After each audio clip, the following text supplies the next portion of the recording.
What's happening, peoples? This is Twin Bill, the show where two twins fit the bill and don't pay the bills because this is a free podcast. Okay, that was a terrible intro. We're gonna talk about a movie. How's it going, Marcus? I'm doing pretty good. How are you? I am fine. You know what else is fine? Stand-up comedy. Soy Saucy, the stand-up extravaganza featuring Latino and Asian American comedians at the Crow Theater in Santa Monica, California. Sunday, September 7th, 7:30 p.m. Tickets at soysaucy.com. Promo code Jason. If you think I'm funny on this show, or I'm talking about movies, you're a fool. Because I actually write jokes that I prepare in advance. Unlike this jokes, which I'm implying are unprepared. Cool. See you there in Santa Monica. I don't think you should call our audience fools, especially for potentially finding us funny, but okay. Yeah. There's positive interpolation of fools. I was gonna think of something, but ship of fools. That's not really much better. Okay, let's warm up with an improv game. You've played five things before, but time to take it to a whole other level. Because someone randomly invented this. Seven things. What? Marcus, give me seven TV doctors, real or fictional, that you made up just now. Go. Never. I'll just use actors. It makes it go faster. Noah Wiley's character on ER or The Pit, so but that counts as one. One, Dr. Ross. I think that's George Clooney's character on ER. two, yeah, Anthony Edwards on ER. three, Denzel Washington on St. Elsewhere. four, Howie Mandel on St. Elsewhere. five, Uh, Foreshadowing the guy in this movie, I can't remember his name, but played was the main character on New Amsterdam, Doctor. six. And then kind of wanted to check out that God, what's that show called? New wacky comedy NBC show. Oh no, forget that. Got Dr. John Dorian, probably my favorite on Scrubs 7.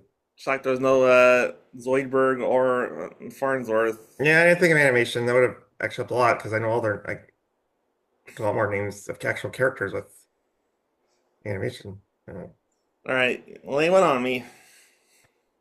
Uh, the name seven athletes, real or fictional, you admire. Magic Johnson, That's one. Kirk Gibson, It's two. Shohei Ohtani, It's three. uh, Grant Hill. I'm not sure if I remember him, but whatever. It's four. Pretty fine. Shaquille O'Neal, It's five. Greg Louganis. That's one I actually admire. Six. Emphasis on anus. Sorry. Wow, that was because he's homosexual. All Anyway, right. and I was gonna whatever. Um, Fidel Castro's fictional career as a baseball player that never happened. But is it These were seven things. These are seven things. Is there a song of this? probably? I've never actually played this for reals. Seven things just seems unwieldy and forced, but all right. On that note, let's talk about this movie. Never, rarely, sometimes, always. I want to talk about this later, but I want to get your reaction too. But when I first saw this title, I was like, this is a terrible title. I'll never remember it. And then there's something happens in the movie where I'm like, oh, this is like one of the most brilliant title twists, if you want to call it that, in recent memory. So, do you have any thoughts without talking about the plot point of this title? Yeah, I think that's naturally anyone's thought on the title would be that's pretentious and a mouthful, and then oh, that makes a lot of sense. Uh, Yeah. and kind of clever when it's actually you find out why it's called that. So let's talk about the background and or I guess in this case mostly the principles involved with this movie. In general, sort of like not really well known, but independent, very and seems like very successful. All the director and the two leads in this movie are all getting a lot of work, and this is the first film for the two actresses. But let's talk about the director, Eliza Hittman, probably Hittman. Uh, the the the the Bret Hart of directing. I've always said it. Much better director than Shawn Michaels. Yes, she directed two other movies. I'm not going to go through them too much, but they were very similar. Could almost be confused for this movie. One was about a young girl who starts dating an older man. Another was about a young boy who's coming of age. Even the posters remind me of this. Remind me of the movie we're talking about today. NRSA for short. Never really, sometimes always. But so yeah, she does movies like this, artsy youth movies. Uh, Yeah. our protagonist is Autumn, played by Sydney Flanagan. I did not recognize any of her filmography. This was her first film, like I said. And it looks like she's sort of hit the success train because she's doing a lot of independent features that have yet to be released and stuff. She's done because her Wikipedia says she's a singer-songwriter as well, but her Wikipedia article doesn't go into any of her singing and songwriting. Yeah, I really liked her singing in this movie. We'll get to that in a little bit. And then, big surprise, I wouldn't say surprise, but definitely the outlier in terms of success in this movie is uh, Talia Ryder as Skylar, the cousin. Uh, she is a rising star. She grew up doing a lot of musical theater. Do you remember Hortensia in the book or movie Matilda? No, it's been so long. I've only version I've seen of that movie is the original one with Danny DeVito and that Yeah, girl who stopped acting. the character was in that movie, not the actress, but No, I'm just saying I barely remember Danny DeVito and wacky things happening. I think Paul Rubens has a cameo, but no, I don't remember any of the characters other than Matilda really. Like well, definitely not their names. it's a very interesting anecdote because Hortensia is a girl in Matilda's school. She has a boil on her face, and Nice. she tells Matilda the story about Trunchbull's in essence torture box that she puts children in. Nice. So there you have it. She played that on Broadway, and then post this movie, it was also her first movie, but she played Tessa in West Side Story, the Steven Spielberg reboot. It's not really reboot, but Tessa.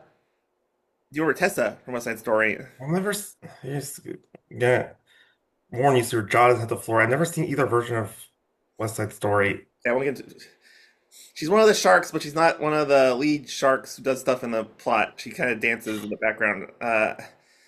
And then, oh, she's going to be in that movie Honey Don't.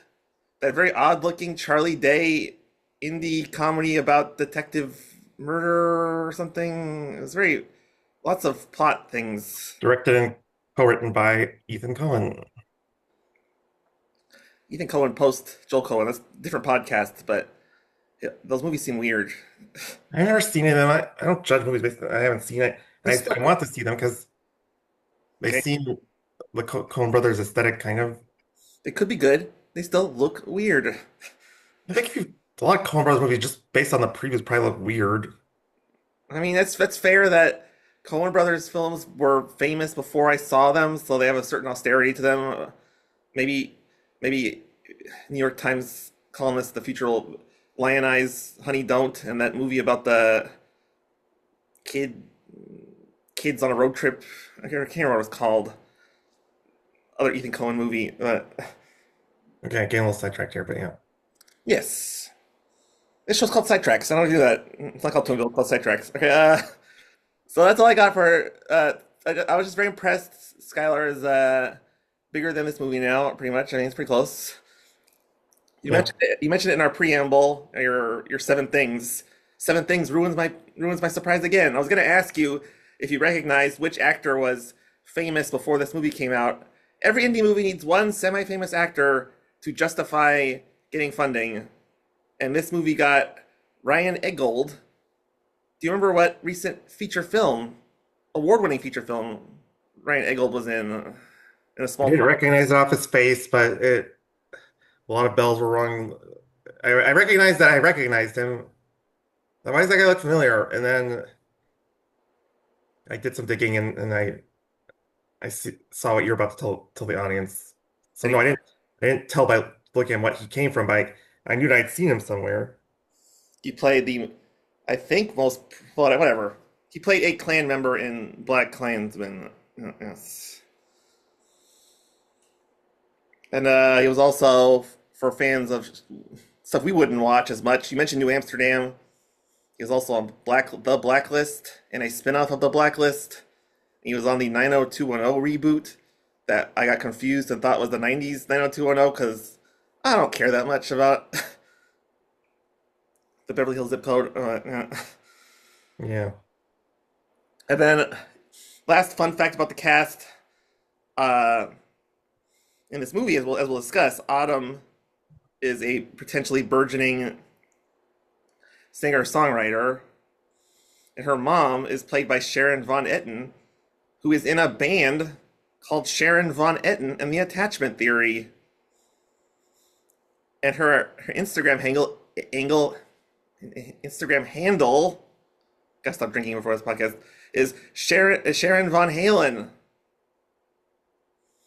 That's kind of humorous. Oh, I thought you were gonna tell me she was related, but it's just No, having fun with fun with her name. yes. So let's get into the plot of the movie and start discussing and stuff. So we open on the school talent show. This threw me way off, but only for like a couple minutes. But because they have that like partitioned lighting with the colors in it, it reminded me a lot of like the Johnny Carson Tonight Show for the talent show. I thought that too. It's like very that thing you do period piece, which I knew going into this it was set in modern day, so that was kind of weird. I feel like it almost had to be intentional because if you once we'll get into the plot of this movie, it does not have anything to do with a whimsical, magically lit talent show.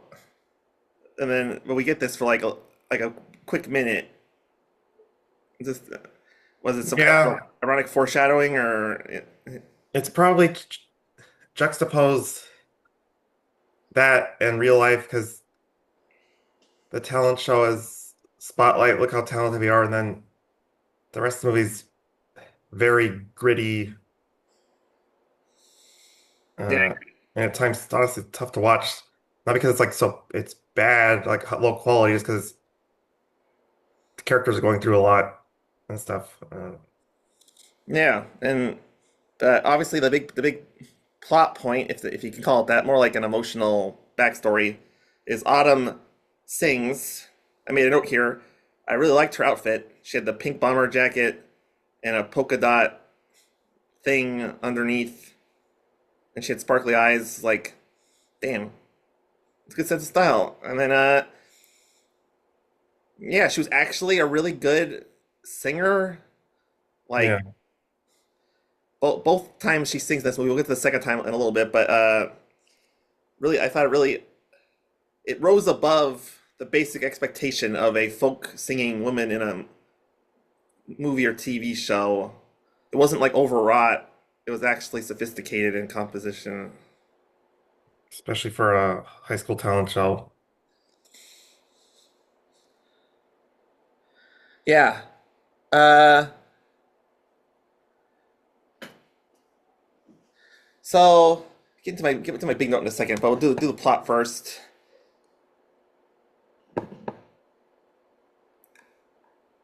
Okay, wait. Okay, yeah. So yeah, there's a lot to unpack here because there were things I did not think about until I finished watching the movie. But through the magic of hindsight I can talk about now, but Yeah. because because her home life isn't there's something off, but it's not like modeling criminal parental abuse or anything. Like she goes to a party after the talent show with her parents. Like a pizza place or something. Yeah, and her dad is like really I guess it's passive aggressive. It seemed like he was almost like depressed or something because he's He's ignoring her he says something nice to the because she has a younger sister, I think. They don't spend a lot of time in the home life, so it's hard to remember all the details, but yeah. uh something nice to her, doesn't say anything to his daughter who just performed, and then the mom goes, say something nice about her performance, and then he goes, oh, I thought you were great. And then does she give him the double bird or just storm off? I can't remember. Uh, I, don't, I do not recall that the bird was doubled, but yeah, she flips off her dad and she leaves. She storms off or whatever. So there's a lot of tension there, and obviously not a very, at least father-daughter relationship there. Because, and I guess we'll get to it. Could get to it later, but we're talking about now. Because we kind of the movie sort of skips around the like logistics of how things happen, not to an extent. But my point is that later on, while she's going through her ordeal, she refuses to call her mother about her medical issues or abortion and stuff. She does call her once in the film, but doesn't really talk. Yeah, and it's like the home life scenes we see don't directly indicate that the household is that dysfunctional. But it led me to believe after watching it that the director was kind of hinting at a sort of universality that, What was that word? universal nature of that just because you can't see that she's being abused or she doesn't feel safe in her own home, that maybe she still would. And there's scenes we didn't get to see about the relationship with the parents and stuff. Yeah, in a way I found it kind of refreshing because, God, especially nowadays, every movie has this exposition where I can imagine very easily a different filmmaker slash screenwriter or whatever be like, I'm a, s- I'm 17, I'm pregnant, and like literally ex saying out loud the details of her family life and stuff. And it's a little bit of mystery of exactly what she's gone through with her parents. If there's any sort of physical or, God forbid, sexual abuse going on, or uh, And actually, we'll get to it, but the worst part is her, in essence, quasi off-screen boyfriend slash lover, what do you want to call it? As we'll get to, but yeah, yeah. but it's intentional, I think, to focus on the journey that the two main characters go on, the girl and her cousin. Okay. So before we get to the plot, because it'll get rolling right after that, but my one main complaint about this movie, I think this movie is very excellent way of rendering emotion as plot. But the one thing I didn't like, and this happens a lot more when they're like, you know, on a bus or on a train or in a subway, is they'll sort of like lock in on characters waiting around or moving, no dialogue, soft focus. You get like hints of music, and it's just sort of like it's like kind of like floating around. And I felt like it killed a lot of time, and it took me out of the movie just sort of waiting around and those kind of floating moments. And I know it's kind of controversial for me because I don't want it to be obviously like an action movie with exciting things going on, but I also felt like the boredom curbed some of the effectiveness. I don't know if this is the right term, but isn't it like cinema verite where it's very realistic? So, And I don't always like cinema verite at all. Like Bicycle Thieves is a good comparison to this movie. but if you're because they're very poor, the money they take to go on their journey, they s- they steal us probably pretty small amount of money from the grocery store they work at with their awful boss. Um, Yeah.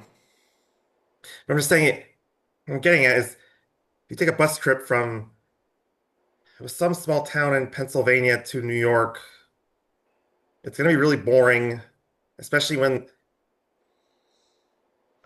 going on a mission like they are. Uh, not gonna have a not feel urge to chit chat and be like talk about boys or TV or film you watch. So it's realistic that they kind of sit there and be serious on the bus, and it'd be kind of grueling to get through, and then kind of feel that as an audience the way it's shot. So it's very realistic, and I think it's I think she wrote and directed this, Eliza Hittman, Yes. trying to have the viewer feel what they're going through, and I think it's done well. Yeah, for me, it felt a little self-referential for indie filmmaking, and I think it could have been, they could have found a, I don't know what the answer is, but they could have found a different way of doing it. But I'm not entirely against it. By what you make a good point, but yeah, uh, this was interesting to me, the plot, and I mean, because she goes to the doctor for what turns out to be a pregnancy test, and I assumed it was a Planned Parenthood because there was women there. They gave her like direct medical care, but it was actually a free clinic. And with, as it turns out, Christian methodology. Hmm. You think by any chance the director was intentionally doing that to confuse liberals like me who think that was Planned Parenthood? It didn't cross my mind. I mean, we're both men, so I don't know how fertility care works that well. But I imagine any free clinic like that would have prenatal pregnancy care like that. Um, and yeah, I'm sure it's real because Pennsylvania is a conservative streak, and especially in the western part, which I assume this film is set. I don't remember if they even say what city in Pennsylvania they're in, but it seems they're implying it's the because it's far east Pennsylvania is where the liberal part of it is with like Philadelphia, and then at least like half of it, the western half, is very conservative traditionally. Yeah, So I'm sure the movie's right because they she Googles the laws in Pennsylvania. I'm sure that's probably still true that the, the laws kind of work against you as a teenage mother like her who's thinking about an abortion. yeah, And I don't know if it's to make you fool you into thinking it's Planned Parenthood per se. Um, but yes, it is. I guess it does fool the because it does fool the viewer. I'm just not sure about the Planned Parenthood part. But anytime you see medical care on camera, unless you have proof otherwise, you assume the doctors are treating the patient in good faith. When we find out that's not the case, especially showing the video of you're killing babies if you get an abortion, and then uh, you find out later that either they lied to her or they just or they're very bad at gauging how old the baby was. yeah. So they told her the baby was younger, which wouldn't make sense to me. If you were gonna lie with a deliberate attempt to prevent an abortion, you'd probably lie higher. Well, no, I think it's because if she decided to stay in Pennsylvania and try to get the abortion and have the parents be notified, and if somehow sh she wasn't Autumn wasn't optimistic that that would work, but if somehow the parents said, "Okay, you're not ready, we're okay with the abortion," I think they would retest for age at that point. And if it was because every state's different when they have the I don't know if deadline's the right term.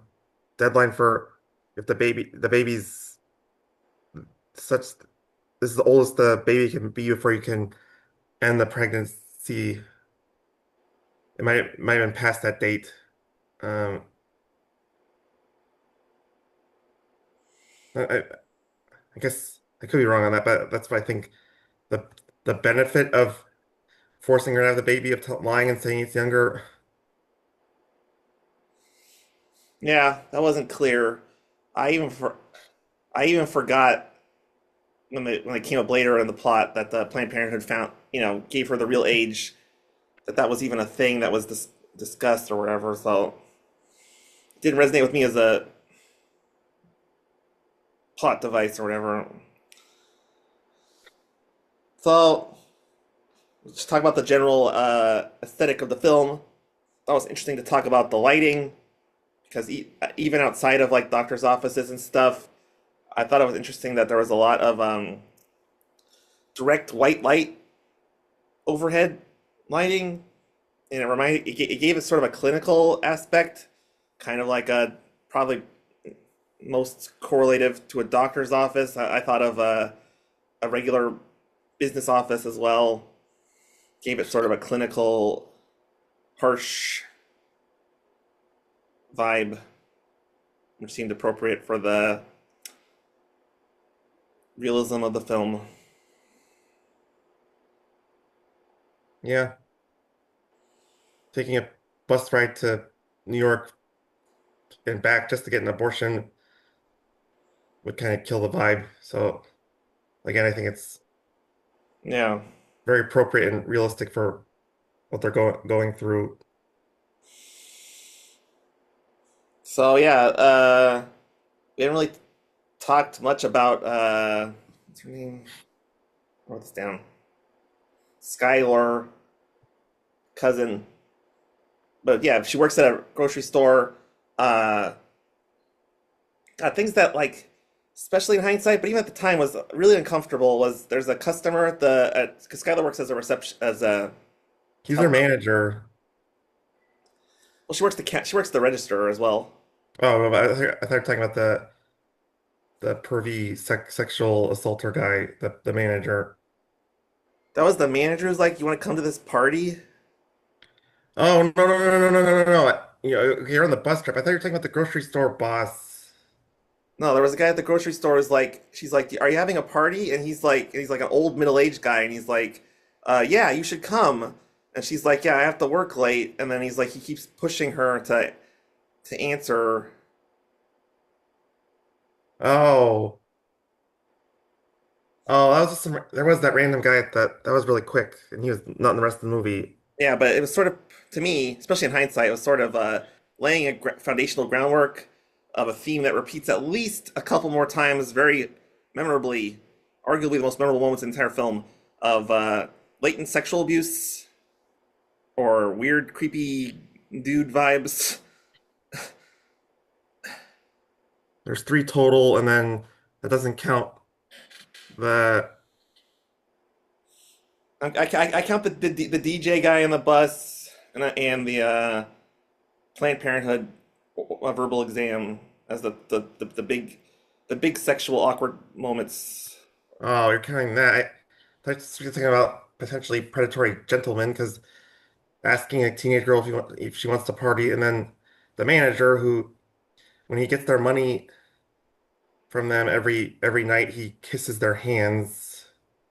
God, I don't know if I missed that or blacked it out, but yeah, that's horrific.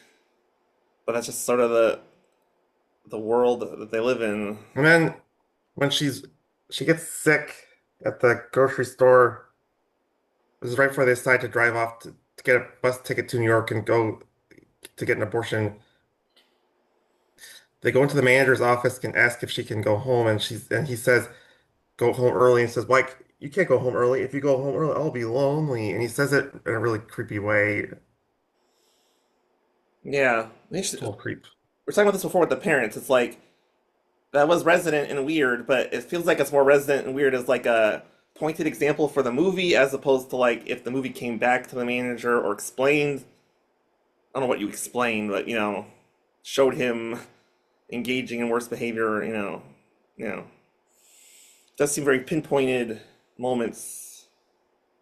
It's kind of how the movie rolls.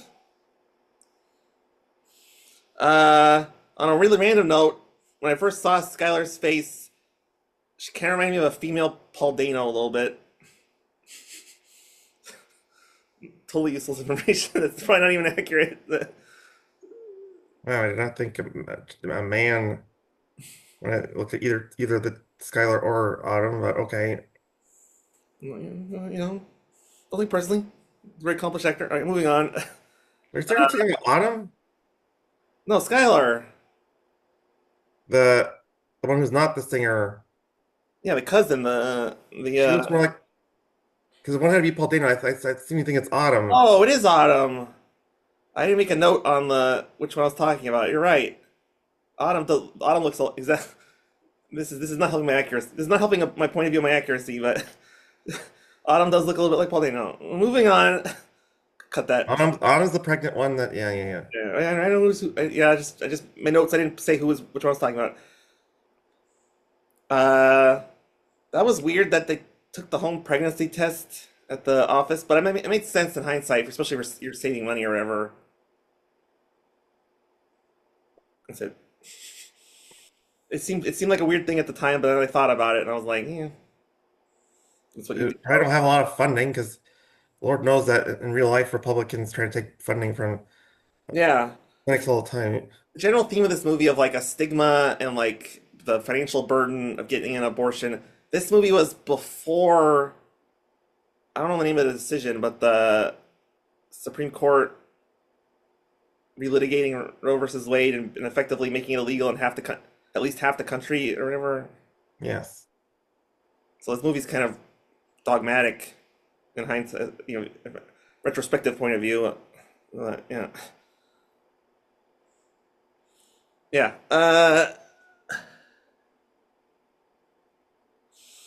Yeah. Same thing I was talking about before. It's realistic, but also potentially boring and distracting. Is the sitting in the sitting in the bus station, looking at cell phones. You know, still going on. I mean, again, it's realistic to what they're not going to go what their funds are very limited, so they're not going to go watch a movie or go get some fancy Italian meal or something. They're on a mission to get an abortion, and they're killing time trying to get done as quickly as possible. And understandably depressed when they find out that things will take longer than they initially thought. Yeah. Yep. Yep. That's a good. Fair point. Uh, so I can't remember the exact timeline in the movie, but they show Autumn going into the bathroom, and I don't know what she was doing. Was she reapplying her nose piercing? I think she didn't have a nose piercing in the beginning of the movie, and she made it for the first time.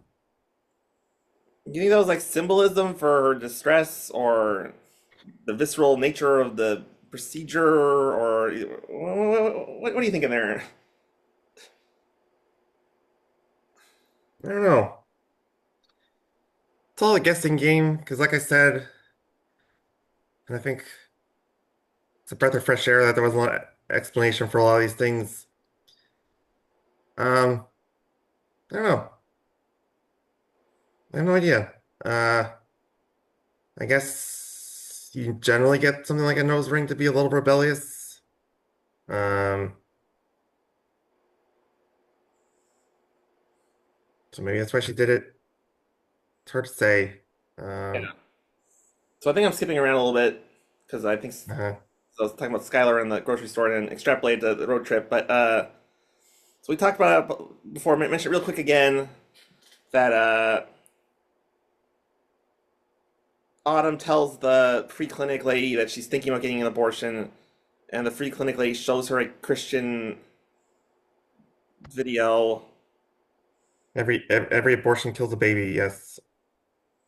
No, felt like that was the strongest this movie got towards what you might call social satire.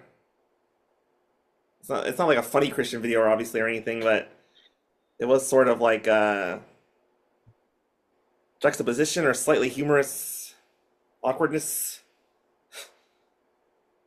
Yeah, I guess.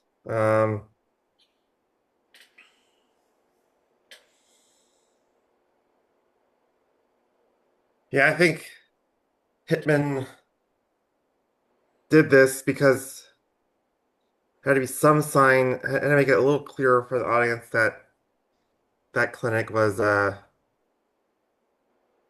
not was a pro-life clinic. It's also you're talking about how you don't explain everything in a movie and it's better, and it's like it's sort of a catch-all for her parents wouldn't be in favor of the abortion, the state she lives in wouldn't be in part of favor of the abortion. It sort of like connects all that pretty quickly. Like, Yeah, it drives her motivation to go on the bus to go to New York to get the procedure done. so it gets pretty harrowing, very quick montage where she punches her stomach and attempts to give herself a vitamin C induced chemical abortion. Yeah. Really, I mean, yeah, talk about like I guess keep harping on this, but the movie's not really exploring things through dialogue or direct plot. It's sort of cutting things short. It's a very short sequence, but obviously a lot of implied emotional pain and trauma in that. Yeah. It would have been nice to have maybe more dialogue or something because obviously you do something like that, you feel hopeless because you have to do it, take care of it yourself instead of being able to rely on a doctor, yada yada. Yeah. That's un I don't remember. Maybe a second viewing would I could be, aha, there's it. What's kind of that turning point? Was it Skylar's just to maybe take a we could go to New York and get you an abortion because New York's a more liberal state. Uh, has To me, I don't know, because I'm sure maybe there was a scene explaining it. To me, it seems because Autumn seems like the driver of like these things have to get done, and Skylar's more like good at like doing them. So I imagine Autumn told Skylar that they had to go to New York. for me, I guess it felt like such a setback at the clinic. Just like, oh, I have to. She did harmful things to herself to. Oh, I see what you're saying. Yeah. Well, obviously, I guess she gave up on self mutilation, but they didn't really. Yeah, they could have. I mean, yeah, it's just interesting. Yeah, that I she would. think it was when Skylar saw her throwing up in the bathroom at work Yeah, I think you're right. And because we'll she did grab the money out of the bag. talk more about that in 10 minutes. Okay. Welcome back from our little break there. How was your 10-minute break? Relaxing. Mine was normal. Normal. Uh, so yeah, Skylar and Autumn are on the same page about the abortion. They're very interesting as characters because we don't get a lot of backstory on Skylar. I mean, she works at the store and she knows Autumn and stuff, but we don't get a ton of backstory there. And they're very lockstep about helping each other and their bond. While there probably is love there, it's more of like it feels very occupational in this film. Any thoughts? Um, sorry, this is terrible podcasting. Can you repeat that? Sorry. No, that's okay. The relationship in this movie between Autumn and Skylar is a little bit more procedural. than you might expect in a movie like this. Like, obviously, there's history there in their family, but they don't go into elaborate detail about their affection for each other or why they like each other. It's just sort of like Skylar feels some sort of indebtment to help Autumn, but we don't really see a lot of it backstory wise.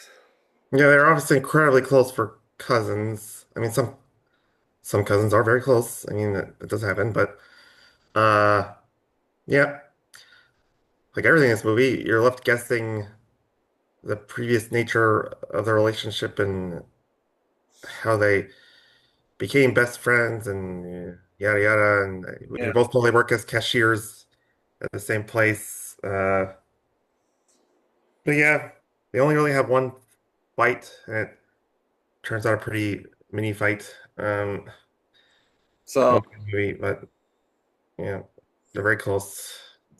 it's a very good transitional line to talk about interpretation because they decide to go to New York. They get on a bus and they meet a guy. I should have looked up his name. I don't want to like He's go through like it. French Canadian or something. Well, at least his name, Theodore Bellerin. He is from Quebec. What's the character name? Oh, sorry. He's Jasper, which is Also I'm Canadian. Jasper from Quebec.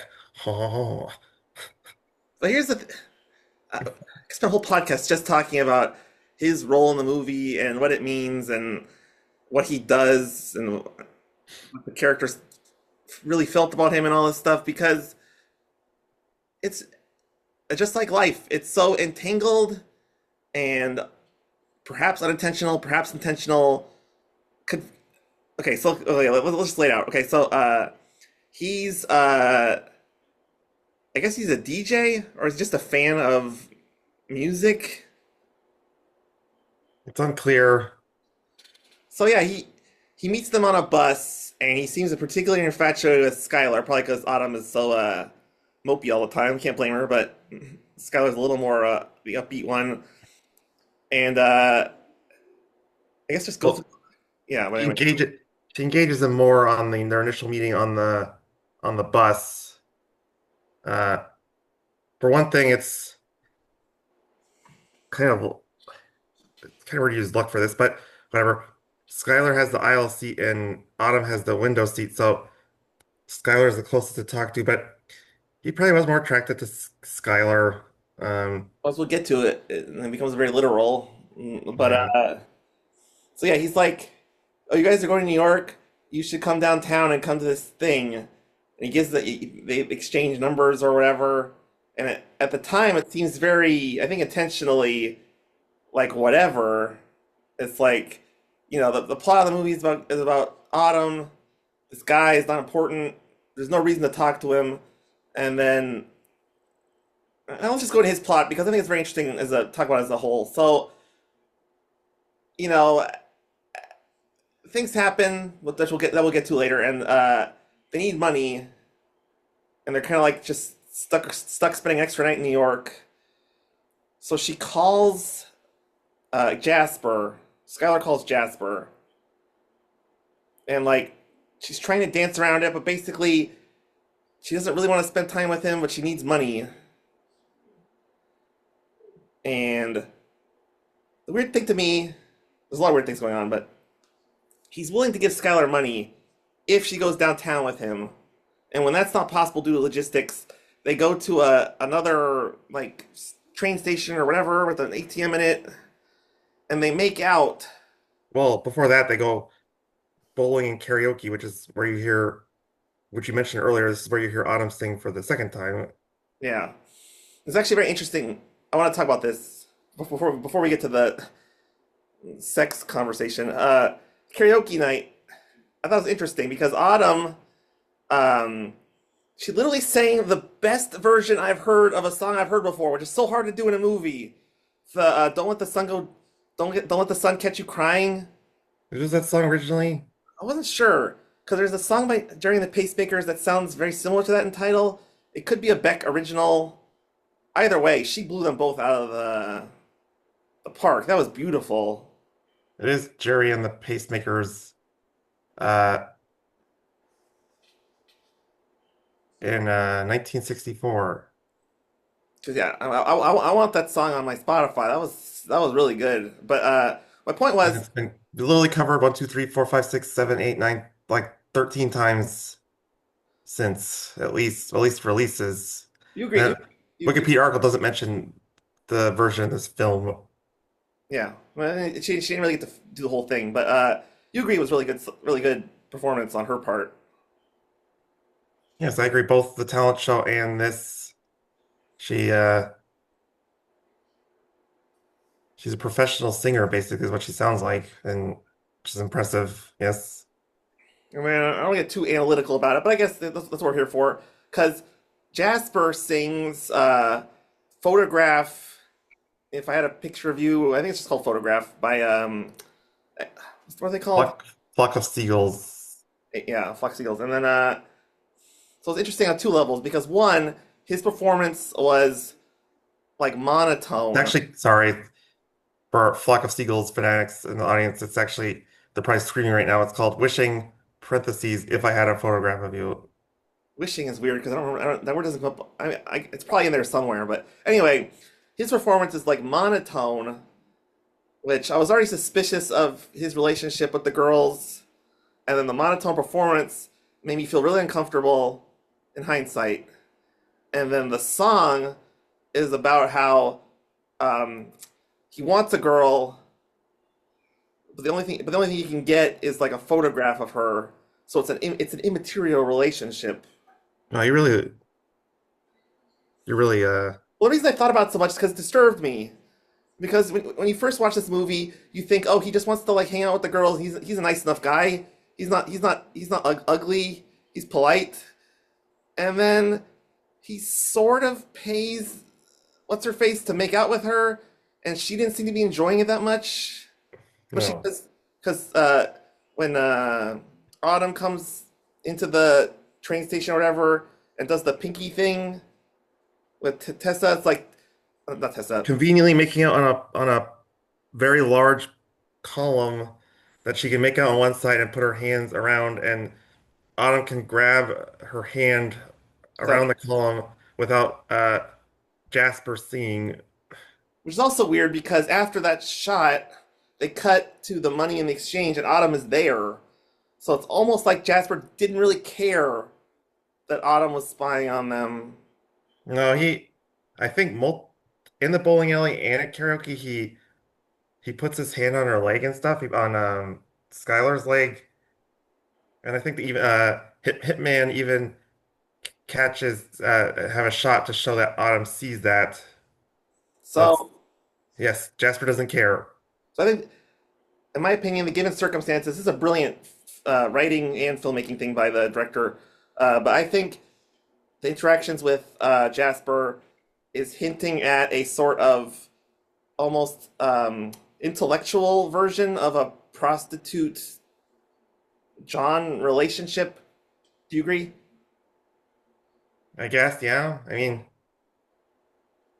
obviously they didn't go all the way. Hey, Yeah, um, paying to make out must exist. But yeah, yeah. yes, they needed money to get back to Pennsylvania, so she gave him romantic satisfaction via kissing.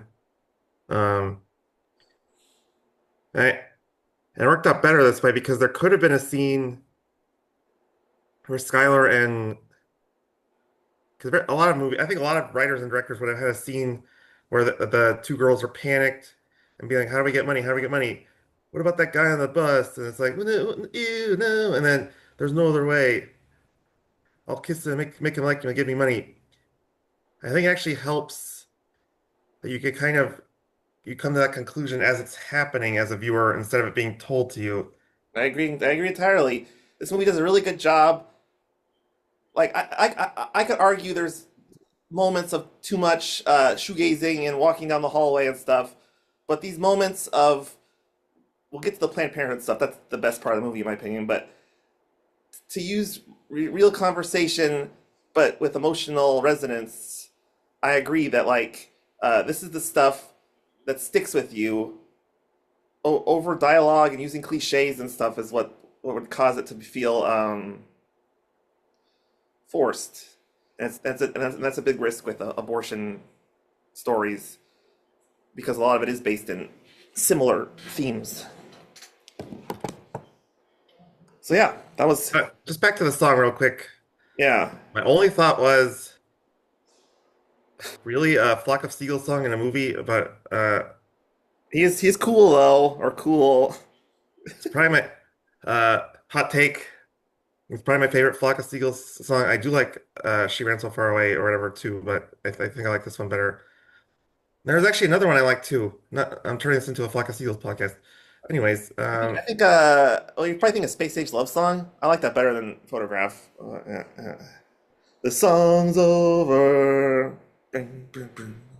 might be a different one. In your eyes. It's called Space Age Love Song.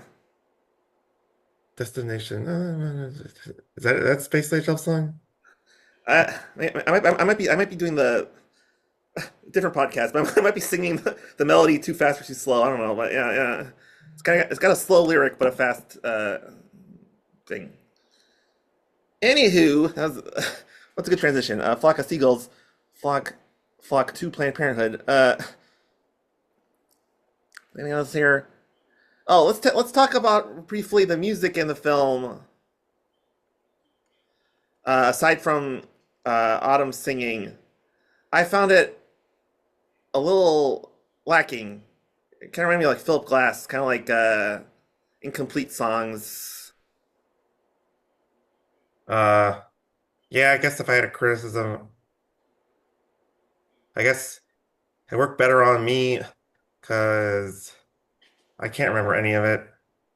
In hindsight, yeah, I guess there was, it makes sense there was some ambient music when they're on the bus, Ambient's a good word. Yeah. uh, thinking, worrying, sleeping. Uh, Hmm. eh, yeah, I mean, this was not a good type of movie to have I don't know, a loud classical score or some obviously modern pop or rock or They could have gone that route, especially because of the characters of a certain age. They could have played I don't know whatever modern indie alt rock is, but wait until the credits oh, I didn't like that song at of all. anything like that. And it's We can talk about that song at the end. That'll be a fun thing to talk about. Let's get back to the plot. Uh, oh, the one thing I want to talk about. Oh, there's actually this movie has such intricate, weird details that I forget about until I look at them again. How awesome was Chicken Tic Tac Toe?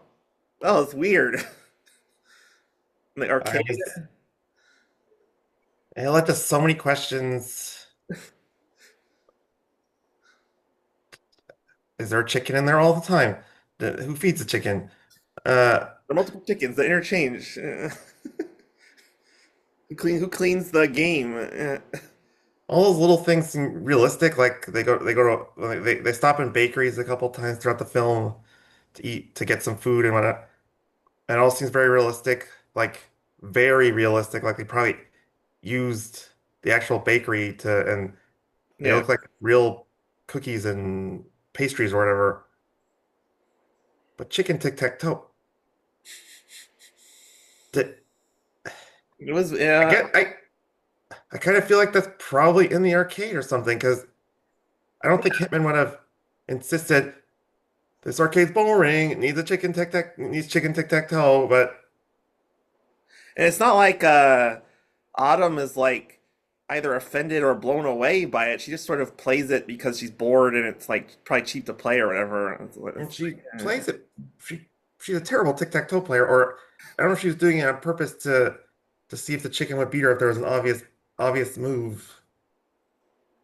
I think she was distracted with the stress. But I mean, again, open to interpretation. That's the most open interpretation thing in the movie because you know you're not gonna get dialogue to explain the chicken's presence. And then the other weird thing before the plot is The French whore bath. I don't know what to say about that. What? They go in a bathroom and they Skylar tells I think it's Skylar tells Autumn it's a French whore bath where they use the sink to like do their makeup and then Oh, I missed that. bathing. She just says this is a French warbath. Yes, I wish I remember Is that more. some type of joke or something? Because No, I mean when I was in college, when I was briefly in college in New York, and I'm sure it happens every city. The homeless shower is like a real thing, or homeless people go in the bath. oh, it's a term for that type of thing. It's a little more dignified the way they did it than a homeless person like putting his underwear in the sink and stuff. But yeah, yeah. Oh, yeah. Oh, was that right before they? That's the night before the Planned Parenthood. They're like Oh, they have to walk around at night because it's illegal to sleep in the train station or whatever. what? Would have been kind of clever if she said that right before they went on the thing with Jasper, but I think that was after, huh? Yeah, I skipped around because I wanted to do Jasper's story in full, but yeah, this is before day one slash night one, and wait, so technically it's night of 3 nights before day one at Planned Parenthood. Yeah, yeah. Okay. So yeah, the crux of the movie, the thing you'd send for the Oscar consideration or whatever, is the going to Planned Parenthood. Um, I mean, I know this happens, but yeah, the depth of the protesters at the clinic, that was the most severe I've ever seen it in a movie. It was like a full line. They were very angry. You know, Yeah. very realistic. It was just harrowing. Uh, oh yeah, so now we get to the scene. So Autumn goes into a what do you call it? I guess just like a what do you call that? Pre-screening Yeah, orientation it's fair. It's probably the best term. with a lady from Planned Parenthood to go through the pre-exam questions and I probably literally have my notes like one sentence that's like, man, she's asking a lot of boring demographic questions, and then it's like, oh, this is the most brilliant thing in the entire movie because yeah, it starts out like how old are you, what's your weight, and then it gets into like sexual partners. That seems very procedural, and then they get to the this is where the title becomes so clever, is because she asks her these sliding scale questions. Never, you can say never, you can say rarely, you can say sometimes, you can say always. And she starts asking her, uh, like, have you been sexually abused, or how often, or things like that. And Autumn starts crying, and and then I got all like philosophical. It's like, oh, it's like it goes beyond saying she's being abused. It's like it almost doesn't matter what she says, or I don't know. It was very Well, she emotional moment. Yeah, yeah, yeah. she ends up skipping questions because of how upset it's making her, but uh yeah, it kind of reveals she's going through a lot, which I think contributes to her stoicness throughout Absolutely. a lot of the movie. Um, I think it speaks to again that word universality of the subject matter. Is that some women it may not be constant, some women it may not be, but it's like there's a presence of it that's overwhelming. The threat of it or the reality of it, it's like all encompassing. So the answers from never to always have their own fraught anxiety regardless. well, yeah, throughout the movie, you think she's this probably poor, woman in an unhappy household who gets pregnant accidentally. But then you add on that it's essentially confirmed in the scene that she's been raped and sexually abused in her life as well. Um, I mean, there's you could argue that Skylar was sexually abused in a way because of the transactional demands of her situation. It's an argument. Doesn't have to be a good argument, but obviously it's a pretty she agreed to do it. It wasn't for honest reasons, but she I mean, yeah, the being forced to do it because you're broke isn't the best defense, but I agree it's not. Yeah, it's open interpretation is all. All right,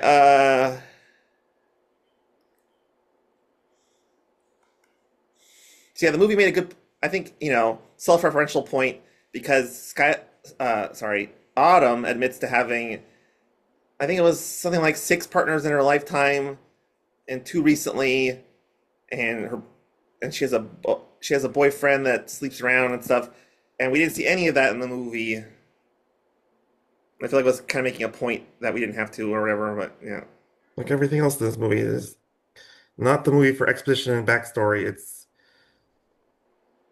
a little bit of setup to she's pregnant and she wants to end the pregnancy because it's gonna make her stressful life even worse, but it's not very detailed outside of the two girls that drive the plot of the movie. yeah. Even So then, they don't get into the two girls' back their characters too much. no, but the burgeoning implication is that both girls, their backstory may have negative things that would not be worth belaboring in a movie. This movie would have been a lot worse if there was like the angry ex-boyfriend character or something. Yeah, it did seem like at the beginning of the movie because there's boys at the talent show like in the background.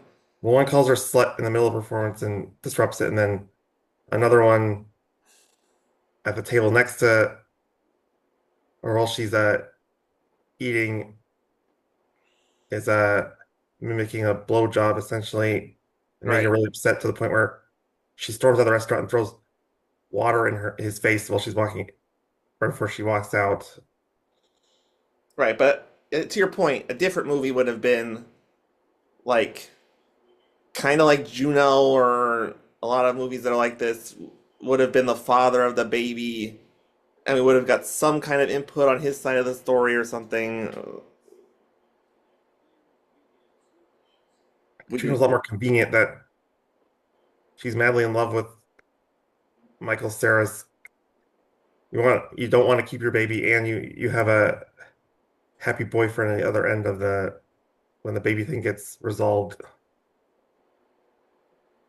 yeah. Juno's problem is that it's so melodramatic, which this movie thankfully avoids, like that Jason Bateman would be some kind of creep, Jennifer Garner would be pure. It's like, very hack screenwriting that this movie does not delve into. So anyway, plot wise, Autumn, wants to get the abortion, but due to the biological process, which is very interesting and still kind of weird to learn about, is that you get prepped for your placenta region, for lack of a better term, to be loose and ready to go overnight. And you can't, and then you get the abortion on day two. Without eating or drinking the night before, right? Yeah. Yeah. So they have to stay, and a lot of that is similar to when they got there. Instead of taking a bus and sitting in a train station, they sit in a train station, go on a date with Jasper. We talked about all that, and wait around again. Uh, and yeah. So another weird thing. So I want to make a point about this, and there's a I look there's a term for this I think in cinema where the something negatively affects the protagonist, but it's not. No one's at fault for it happening. They're just doing their job, sort of thing. I always kind of like it when that happens because an example of that is like it's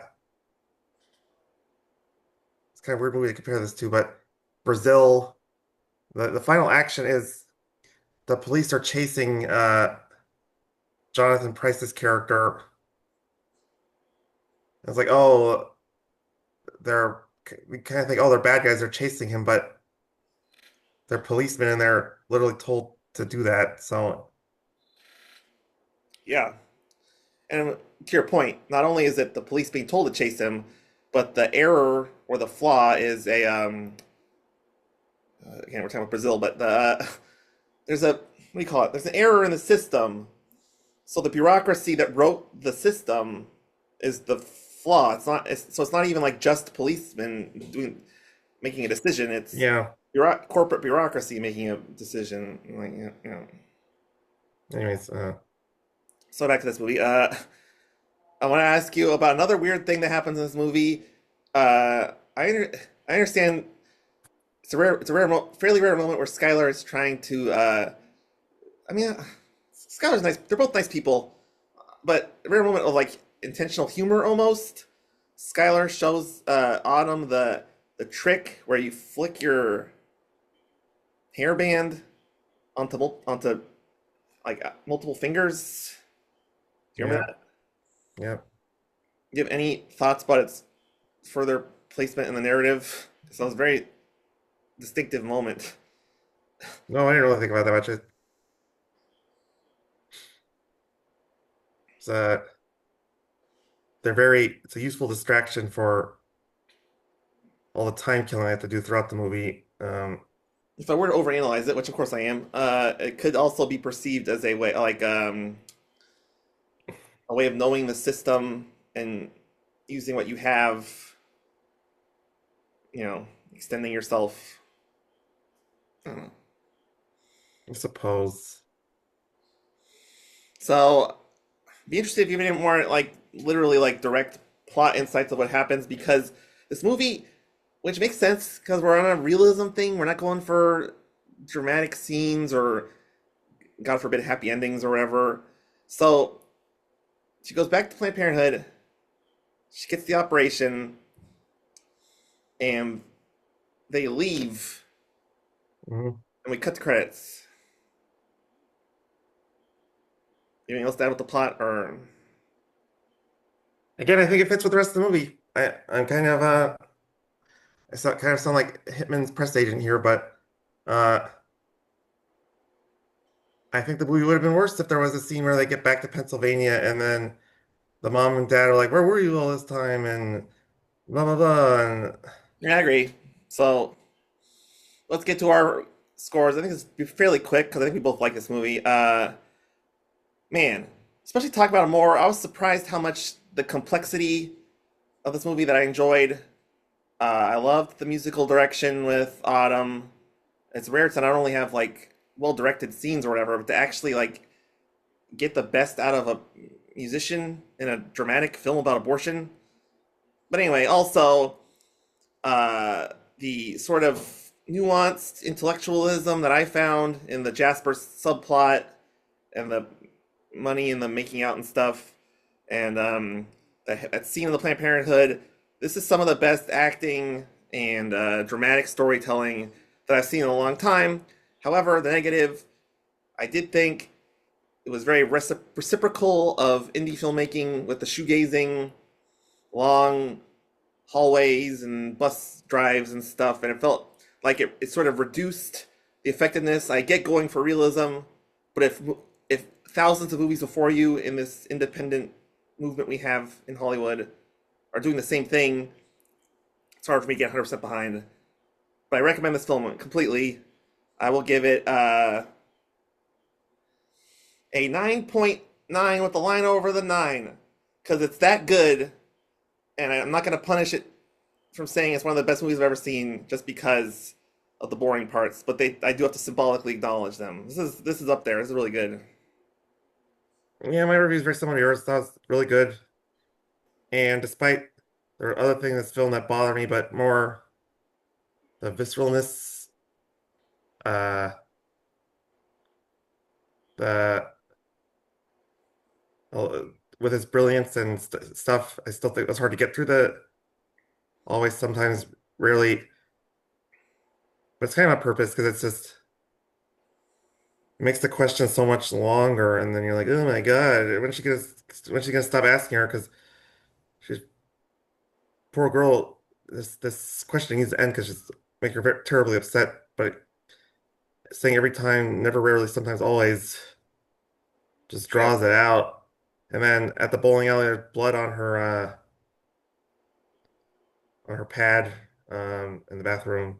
yeah, which was to be expected based on the first meeting. Yeah, yeah. But when I get to your semi-criticism, it's not really fair to call it criticism, about the shoegazing or whatever.